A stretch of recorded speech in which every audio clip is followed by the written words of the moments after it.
Hey guys, this is Matt Core from Ctrl+Paint.com, and today we're going to continue talking about masking, but we're going to make a little series talking about nested masks. And that's when you put one mask inside of another one. Sound confusing? Don't worry, it's not. So here you can see in this little character design, I have a layer group with a primary mask. This is just a layer mask that's going to define his silhouette. And as you can see, if I were to hide it, I have painted outside of the lines because I didn't have to worry about it. So I'm going to show that mask one more time and keep that white of the page nice and clean. So now where the nested masking comes in is when I make masks on the layers that are inside of this group. So let's look at this blue paint layer. I can see that all of the blue paint on my character is one layer. Well, what if I wanted it to be a little worn, like he's seen some action? Well, I don't really want to erase it because that's going to limit my options. I want to work non-destructively. So if I were to put an empty mask on this layer and then begin painting with black, I could wear the paint. It's chipped and it's faded, but maybe I went too far. Okay, well then I would bring it back by painting with white. So really all I'm doing is altering the mask. And this is called working non-destructively. And this is going to give me a lot of options. Now when I'm just working with the blue paint, it's maybe not quite obvious yet. But working this way really gets interesting when you start having more complexity on your character. Now I'm going to add some dirt to this guy. All right, now I'm going to make a new layer on top of the blue paint. And I'm going to do the dirt in two phases. I'm going to start with sort of a base coat of dirt. And for this, I'm just going to use a soft, round brush. I'm going to paint it on pretty heavy. It's going to be dirtier towards his feet and fades towards the top. Okay, that's a lot of dirt. All right, now I'm going to do another layer of dots of dirt.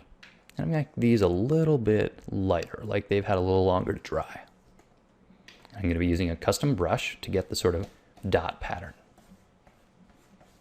Now, as you can see, I'm not really being too nuanced with this. I'm putting on a lot of paint. But now that I've got these two components of dirt, the fade as well as the dots, I can put a mask on each of them and then begin to add the nuance. And all the while, I'm going to be working non-destructively. So first, I'm going to start removing some of that initial fade. So as I paint with black in the mask, I can remove some of that dirt. So maybe I'll remove it a bit here on the arms, but then I want to add it back into those cracks in between the armor. Like it got in there and then it dried and then the rest got wiped away afterwards. So this way I'm really just sort of pushing and pulling the paint that's already on the canvas, not erasing anything away. I'm just deciding how much of this do I want versus the other layer. So maybe now I want to remove some of those dots. So I'll work on the dot layer, and I'm painting with black in the mask to remove some of that paint.